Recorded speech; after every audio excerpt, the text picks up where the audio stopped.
Good morning students, I am Shashi and today we are going to continue with the story The Thief's Story written by Ruskin Bond.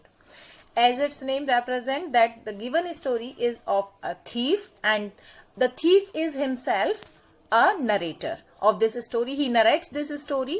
So let's begin with it. I was still a thief when I met Anil, and though only 15, I was an experienced and fairly successful hand. I was still a thief. At that time when the narrator met with Anil, he was still a thief and he was of only 15 years. I was an experienced and fairly successful hand, and the narrator says that at that time he was very experienced. Experienced means expert, and fairly successful hand. Fairly successful hand means to be the master of any particular action, and here the narrator was the master of the theft. Anil was watching a wrestling match when I approached him. He was about 25, a tall, lean fellow, and he looked easygoing, kind, and simple enough for my purpose.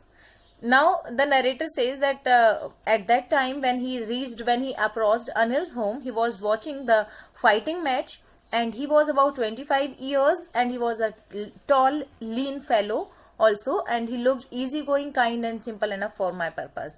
और बहुत easygoing means relaxed, means without any worries he was looking, and he was a kind and simple enough for his purpose. उसके उद्देश्य के लिए जैसा व्यक्ति उसको चाहिए था, ये अनिल जिसके पास वो पहुंचा था वो बिल्कुल वैसा ही था. I hadn't had much luck of late and thought I might be able to get into young man's confidence. I hadn't had much luck of late means for a long time I was not having good luck with me, and so I thought I might be able to get into young man's confidence. इसलिए मैंने सोचा कि मैं इस young man को जल्दी से अपने confidence में ले लेता हूँ, क्योंकि काफी लंबे टाइम से मेरी किस्मत मेरा साथ नहीं दे रही थी. You look a bit of wrestler yourself, I said. A little flattery helps in making friends. You look a bit of wrestler yourself, I said. मैंने अब अनिल को बोला कि तुम एक थोड़े से क्या रेसलर के जैसे दिखते हो. A little flattery helps in making friends. क्योंकि मैंने ये सुन चुका था, मैं ये जानता था कि जो little flattery होती है, flattery means excessive and insincere praise जब हम किसी की करते हैं, तो that given especially to further one's own interest, उसमें अपना इंटरेस्ट जगाने के लिए जब हम किसी के लिए कुछ इनसिंसियर प्रेज करते हैं तो उसको फ्लैटरी बोलते हैं. और ये जो फ्लैटरी होती है ये हेल्प करती है अच्छे फ्रेंड्स बनाने में. So do you, he replied. अब उसने मुझे जवाब दिया कि ऐसे ही तुम भी दिखते हो. Which put me off to offend, which put me off for a moment because at that time I was rather thin. Which put me off, put me off means होता है टू ऑफेंड, यानी कि जब किसी की कोई बात अपने को हर्ट करती है उस कंडीशन को हम कहते हैं, it means we can say that made angry, गुस्सा करना, नाराज करना, या उसकी उस बात ने मुझे नाराज कर दिया फॉर अ मोमेंट, कुछ टाइम के लिए, because at that time I was rather thin, मैं बहुत दुबला पतला था और ये जो बात थी वो मेरे ऊपर बिल्कुल भी सूट नहीं करती थी. That's why I thought that he was making my fun. Well, I said modestly, I do wrestle a bit. What's your name? खैर, I said modestly, मैंने फिर उसकी बात को इग्नोर करते हुए फिर पोलाइटली पूछा. In a humble modestly means in a humble manner, और we can say polite. तो मैंने उसको पोलाइटली पूछा. I do wrestle, पूछा नहीं, बोला कि I do wrestle a bit, मैं भी एक थोड़ा बहुत रेस्टल कर लेता हूँ, यानी फाइट कर लेता हूँ. What's your name? Now this was his next question कि तुम्हारा नाम क्या है. Hari Singh. I lied. I took a new name every month that kept me ahead of the police and my former employer. Hari Singh. I lied. मैंने झूठ बोल दिया कि मेरा नाम क्या है, हरी सिंह है. I took a new name every month. मैं हर महीने एक नया नाम लेता था, या मैं अपना एक नया नाम हर महीने चेंज करता था, क्योंकि इसकी वजह से मैं ना तो पुलिस के हाथों में आता था और ना ही मेरे फॉर्मर एम्प्लॉयर्स के, यानी कि जिनको मैं ऑलरेडी चीट कर चुका होता था, वो भी मुझे पकड़ नहीं पाते थे. After this introduction, Anil talked about the well-oiled wrestlers who were grunting, lifting, and throwing each other about. After this introduction, यानी कि अब हम लोग का इंट्रोडक्शन हो चुका था और अनिल ने मुझसे पूछा. अब अनिल मुझे बात करने लगा regarding what? Regarding the well-oiled wrestlers who were grunting, who were there in the television and they were grunting. Grunting means to make harsh sounds. And lifting and throwing each other, एक दूसरे को उठा रहे थे, फेंक रहे थे. तो इस तरीके से वो उन लोगों की बातें करने लगा. And I didn't have much to say, मेरे पास बोलने के लिए बहुत ज्यादा तो कुछ था नहीं. That's why Anil walked away, Anil आगे चला. एंड आई फॉलोड कैजुअली, और मैं उसके पीछे पीछे चल दिया. Hello again, he said. I gave him my most appealing smile. I want to work for you, I said, but I can't pay for you. Hello again, he said. उसने वापस मुझे hello बोला.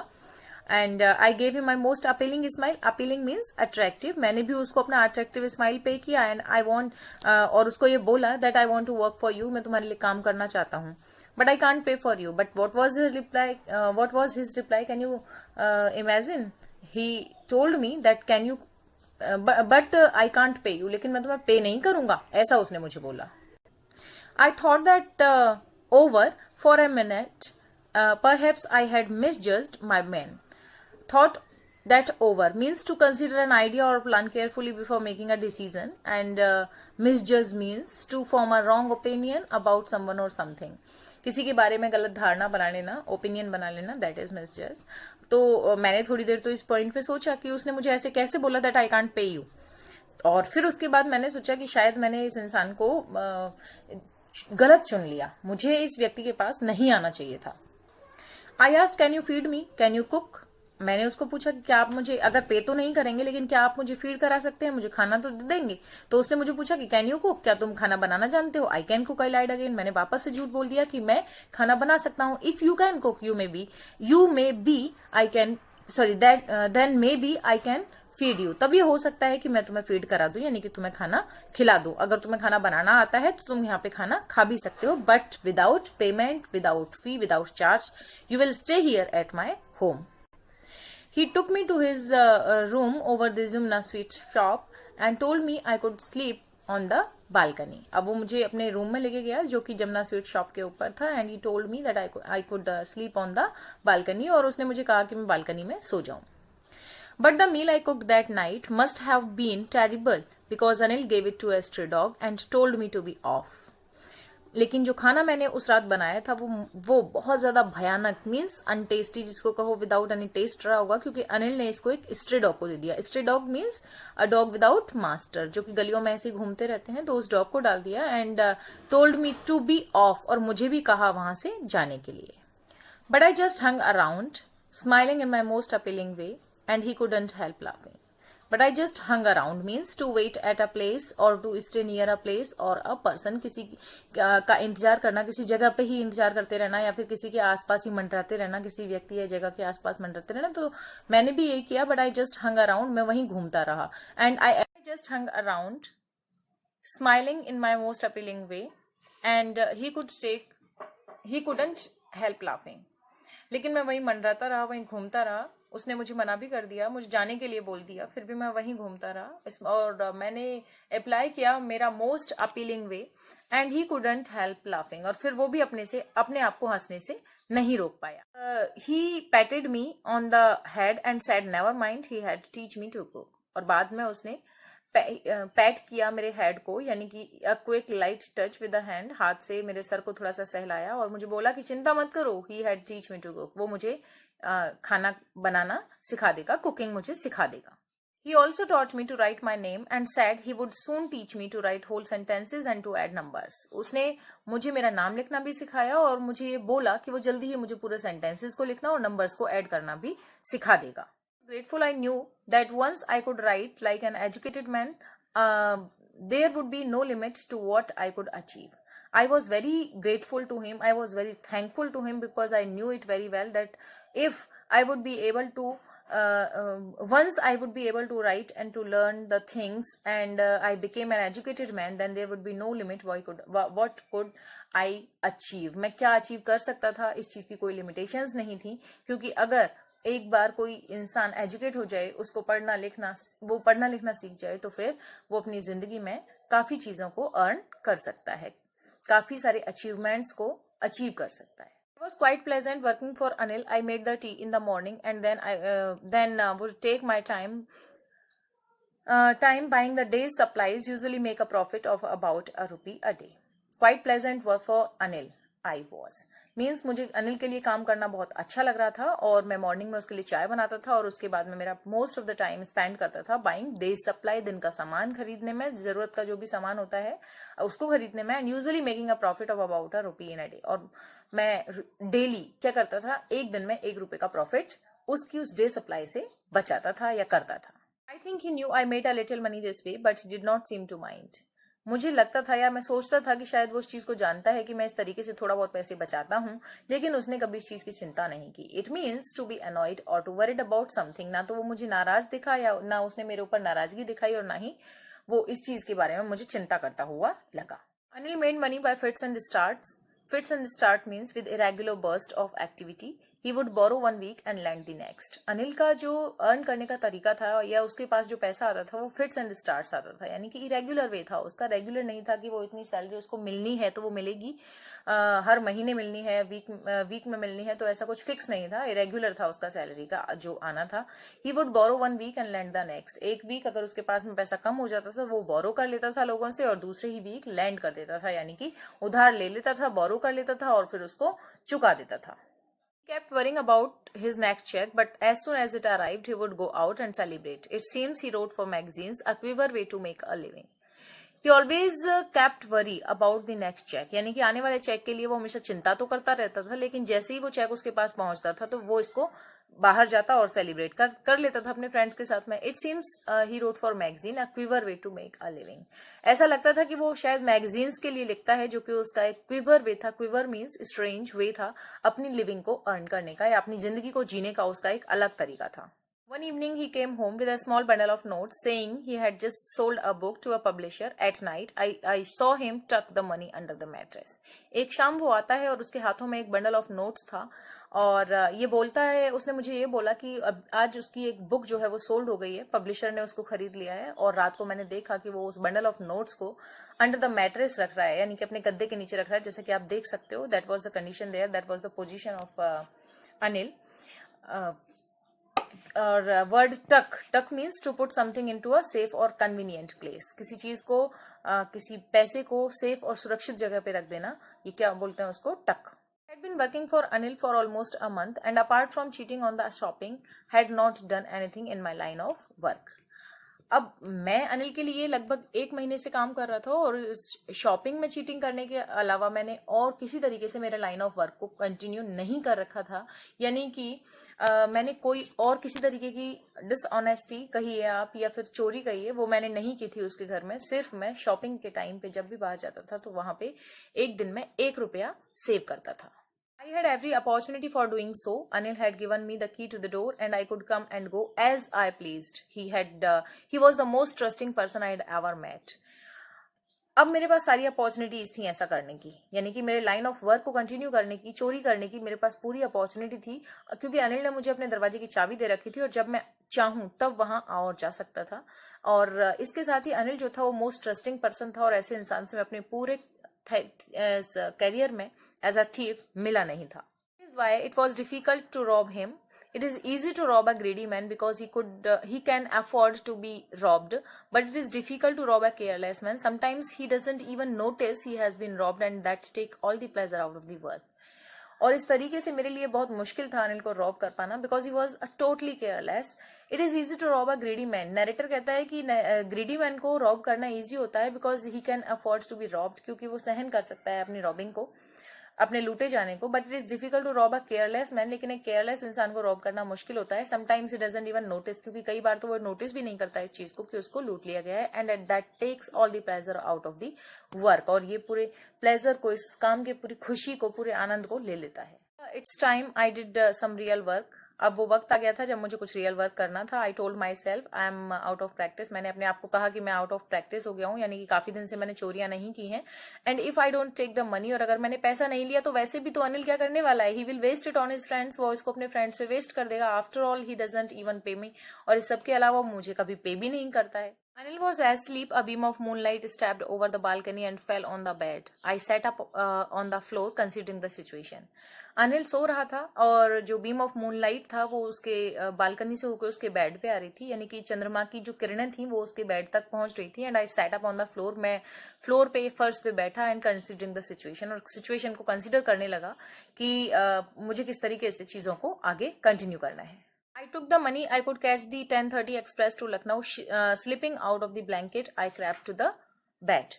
अब ये जो नरेटर है ये सोचने लगता है कि मैं अगर पैसा ले लेता हूं तो मैं 10:30 वाली जो एक्सप्रेस टू लखनऊ है, लखनऊ वाली जाने वाली जो 10:30 वाली एक्सप्रेस है उसको मैं पकड़ सकता हूं. That's why what he decided to slip out of the blanket and crept to the bed of Anil. Anil के बेड तक अब वो क्रेप्ट करता है, धीरे धीरे चलता है अपने कंबल से निकल कर.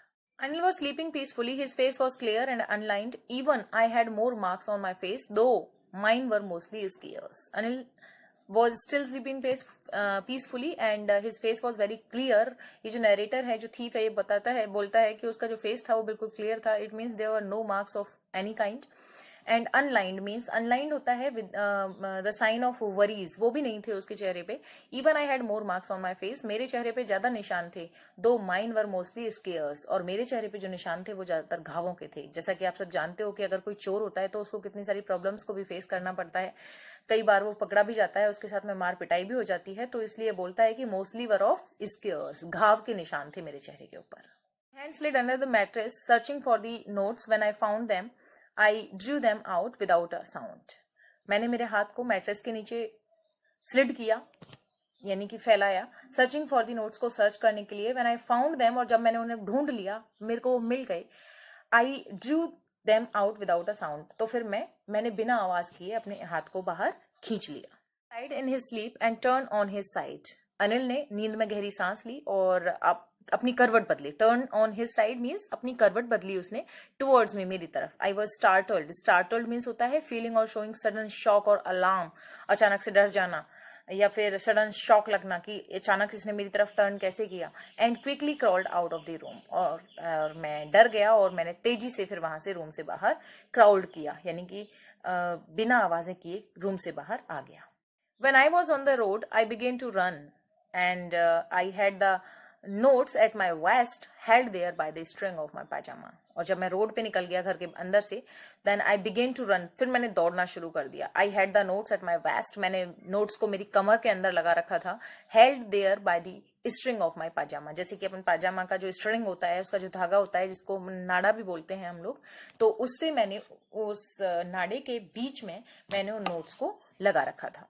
I slowed down to walk and counted the notes. 600 rupees in 50s. I could live like an oil-rich Arab for a week or two. अरब, देखिए ये अरब बन के बैठा हुआ है. अरबपति जैसे अरब में बैठते हैं, अरबियन कंट्रीज में बैठते हैं, वहां पे इस तरीके से वो सोचने लगता है कि अब वो नोट्स को गिनना शुरू करता है. स्लो डाउन हो जाता है थोड़ा सा, तो उसने नोट्स काउंट किए. तो अब नोट्स कितने थे? 600 रुपीज वहां पे थे. और नोट्स कितने थे? इन 50s, 50 के 600 रुपीज में कितने नोट्स हो गए?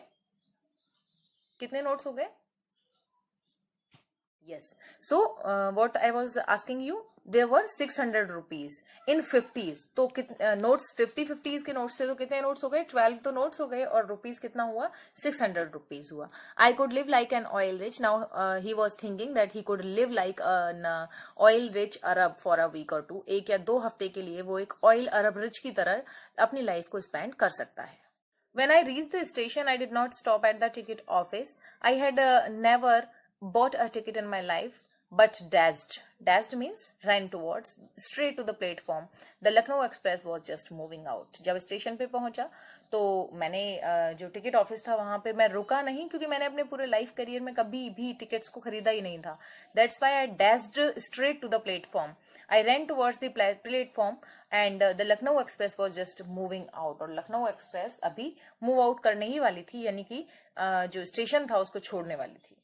The train had still to pick up speed and I should have been able to jump into one of the carriage, but I hesitated. Hesitated means होता है was reluctant for some reason I can't explain, and I lost the chance to get away. Train had still to pick up the speed. अब जो train थी वो speed ले चुकी थी and I should have been able to jump into one of the carriage, और मैं कर सकता था अभी भी जंप किसी भी कैरेज में, बट आई हेजिटेटेड, लेकिन मैं हेजिटेट हो गया for some reason I can't explain, किस रीजन से मैं एक्सप्लेन नहीं कर सकता, and I lost the chance to get away, और वहां से भागने का हर एक चांस मैंने खो दिया. When the train had gone, I found myself standing alone on the deserted platform. Deserted means empty. I had no idea where to spend the night. I had no friends, believing that friends were more trouble than help. मैंने अपने आप को, जब train वहां से चली जाती है तो अब मैं वहां पे अकेला रह गया, प्लेटफॉर्म बिल्कुल एम्प्टी हो गया, डेजर्ट हो गया. आई हैड नो आइडिया, मुझे कोई आइडियाज भी नहीं थे कि मुझे अपनी नाइट को कहाँ स्पेंड करना है, कोई मेरा फ्रेंड्स भी नहीं था, और मैं मोस्टली ये बिलीव करता था कि फ्रेंड्स को रखना ज्यादा प्रॉब्लमेटिक है, वो हेल्प करने के बजाय ट्रबल ज्यादा क्रिएट करते हैं. I did not want to make anyone curious. Curious means eager to know or learn something. किसी को बताना, किसी को समझाना, किसी को इस मतलब अपने लिए संशय पैदा करना. तो मैं नहीं चाहता था कि कोई मेरे लिए, किसी के मन में संशय पैदा हो, कोई सोचे, bye staying at one of the small hotels near the station के पास में जो छोटे होटल्स थे उनमें रुककर मैं नहीं चाहता था अपने बारे में किसी को क्यूरियस करना, किसी को उत्साहित करना, या कोई मेरे बारे में सोचे ऐसा करना.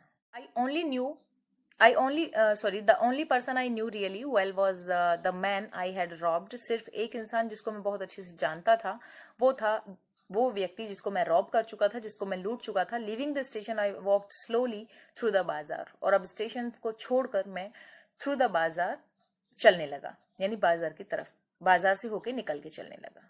In my short career as a thief, I had made a study of men's faces when they had lost their goods. अपने इस छोटे से करियर में एज अ थीफ मैंने लोगों के चेहरों की थोड़ी सी स्टडी की थी कि वो किस तरीके से रिएक्ट करते हैं जब उनका सामान खो जाता है या जब उन्हें लूट लिया जाता है.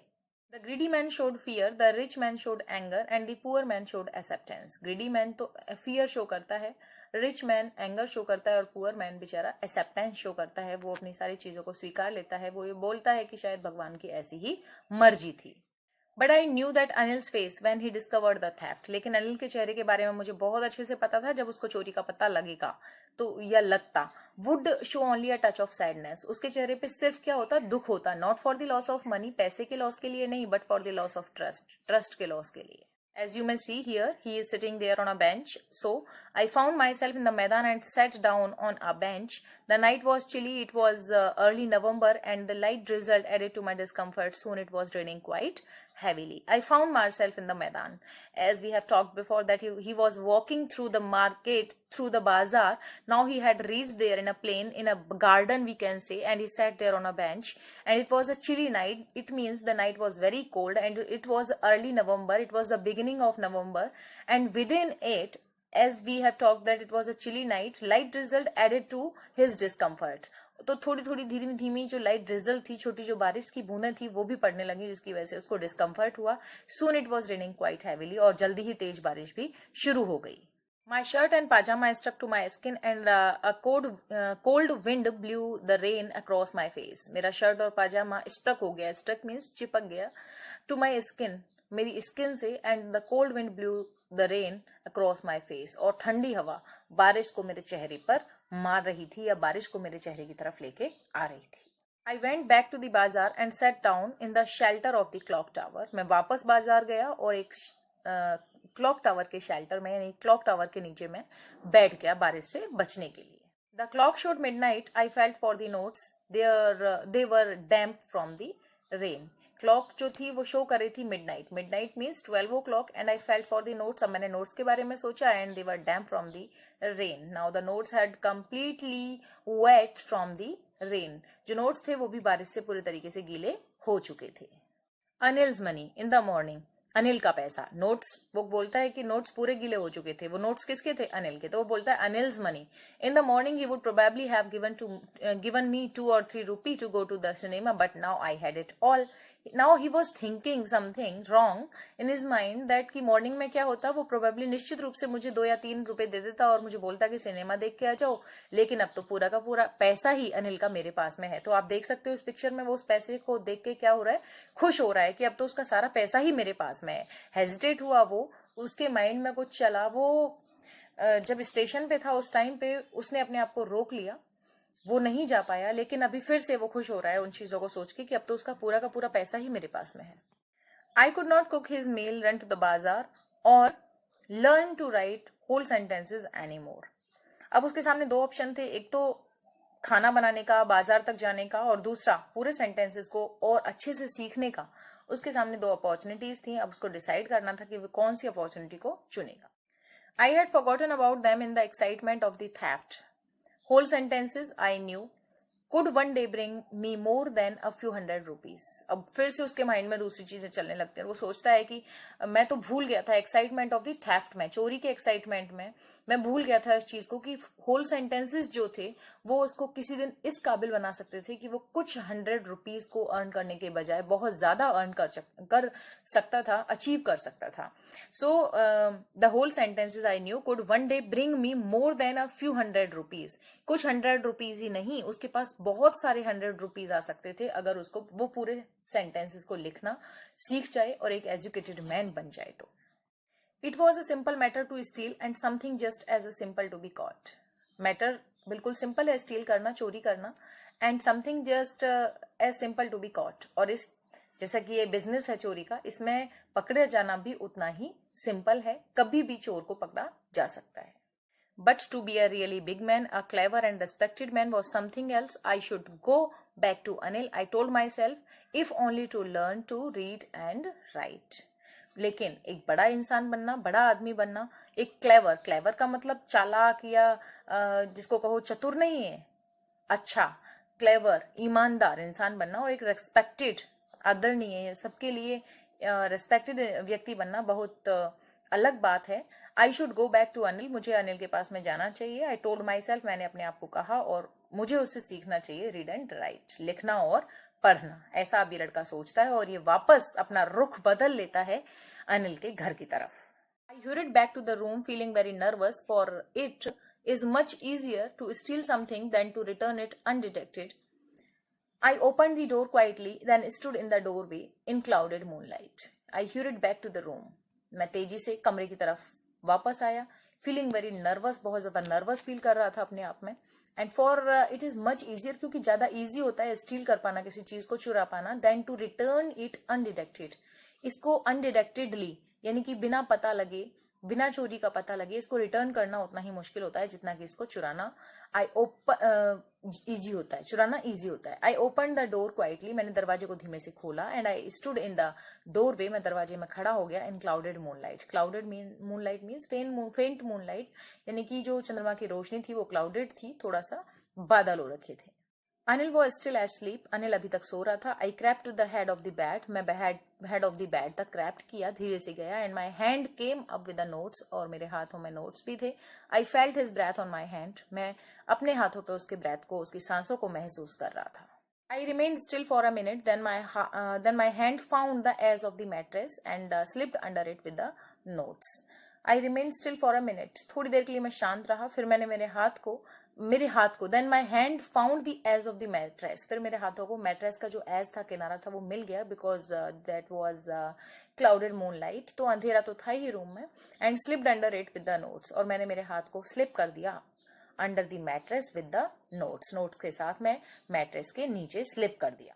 आई awoke late next morning to find that Anil had already made the tea. He stretched out his hand towards me. Next morning मैं लेट उठा और and till then Anil had prepared his tea. अपनी चाय वो बना चुका था. And he stretched out his hand towards me. और उसने अपने हाथों को मेरी तरफ फैलाया. I made some money yesterday, he explained. उसने explain किया. उसने बोला कि कल मुझे कुछ पैसे मिले थे. Now you will be paid regularly. अब तुम्हें regularly pay किया जाएगा. My spirits rose, but when I took the note, I saw it was still wet from the night's rain. My spirits rose. मैं बहुत खुश हुआ. But when I took the note, लेकिन जब मैंने नोट को लिया, मैंने देखा कि ये अभी तक night's rain से, रात की बारिश से गीला था. Today we will start writing sentences, he said. उसने मुझे कहा कि आज हम sentences को लिखना सीखेंगे. He knew, but neither his lips nor his eyes showed anything. I smiled at Anil in my most appealing way, and the smile came by itself without any effort. वो जानता था इस पूरे इंसिडेंट को कि मैंने उसके साथ में क्या किया है, बट ना तो उसके लिप्स ने, ना ही उसकी आंखों ने किसी तरीके के sentiments, emotions, not of anger, not of hate show किए मुझे. And I smiled at Anil in my most appealing way, और मैंने भी मेरे most appealing यानी attractive तरीके से उसकी तरफ smile किया, and the smile came by itself without any effort. And now this was the first time when my smile came to me without any effort. It was real, not artificial. So guys, within it we have completed this chapter. What we found here, we found that how the love and kindness of Anil changed the mindset of Hari Singh, who was a thief. Now he had become a good man, and now he was going to be an educated man. That's why we should give chance to everybody to be changed, itself or herself or himself.